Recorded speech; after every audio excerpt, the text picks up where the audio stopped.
What's up, young brother? I just want you to know that your wound does not define who you are. You are built for greatness. You are great. And I want you to continue to believe that you are great. The way that you can go about making sure that you are great is by believing in yourself. Is by believing that your wound is not going to follow you years on, right? It's not going to make your future. It's not going to make your steps or your progress or your process or your journey. It's not going to make that, you know? So the one thing that I want you to understand, if you don't understand nothing from this video, is that I want you to get this one thing.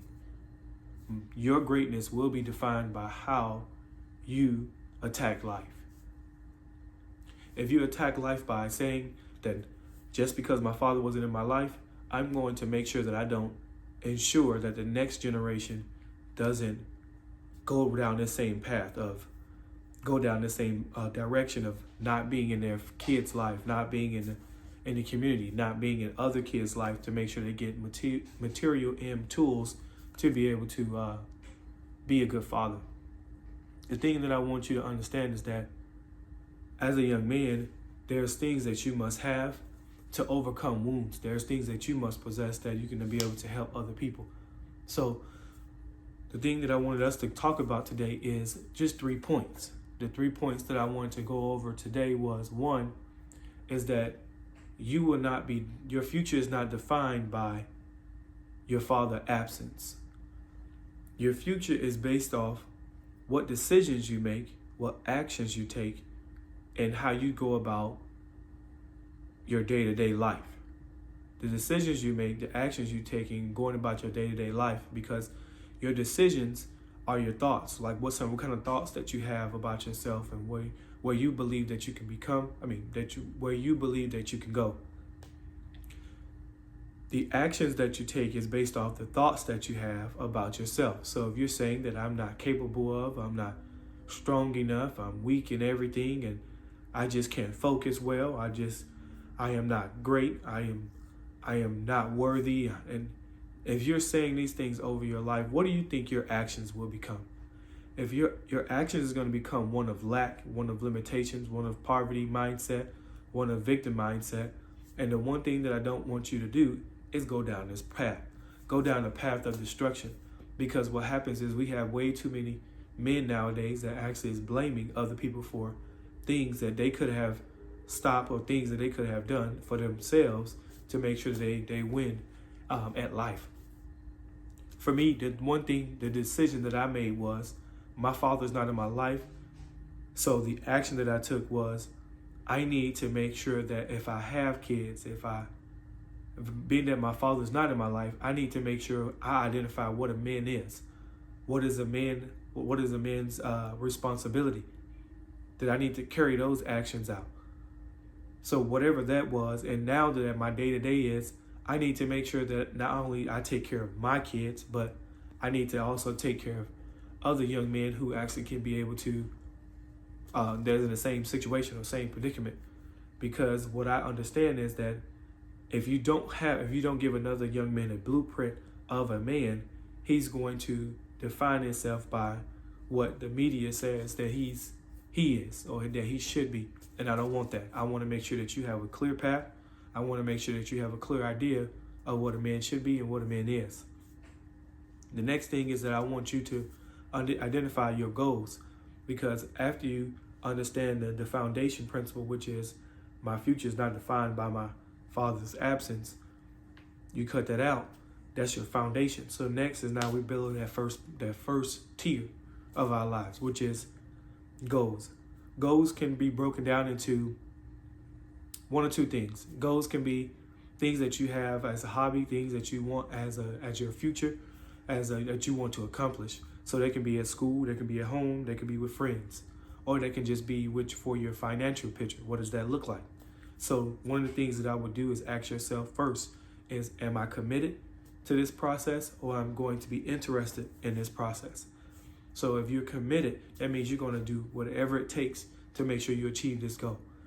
Interested means that you are somewhat interested, but when a storm or like a trial or tribulation hit you, you're going to veer left, or meaning veer right, meaning that you're just not going to be interested in it at all. So the thing that I want you to know is that after we get there, the next thing about your goals is that I need you to identify 1 or 3 things that you want to achieve.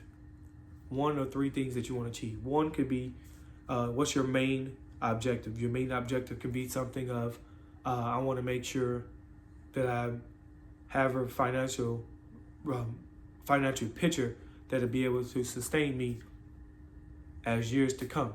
Not only sustain me, but sustain my mom and my father, sustain my mom and my family, not the father. So the thing that I want you to know is that after you get that taken care of, your 1 or 3, then now you need to go about breaking that down to daily. You need to go about breaking that down to daily, because yes, it's good to have a goal. Yes, it's good to have a monthly, weekly, but it's your daily that's going to help you. What are some habits that you need to establish to be able to achieve this goal, right? And lastly is that after you have your foundation, your goals set, and your daily, now we need to go about focusing on the story. What's the story that you want to leave? What's the story that you want to write for yourself? Remember, nobody can make you write a particular way of your own story. You have your own probability. Your own responsibility to yourself to write your story. Nobody else can make you write a story in a particular way. You have the pen in hand. You have your own life tablet. So I need you to sit down and write, which is like what your goals can help you do. But your life story is basically, what do I want to see years to come?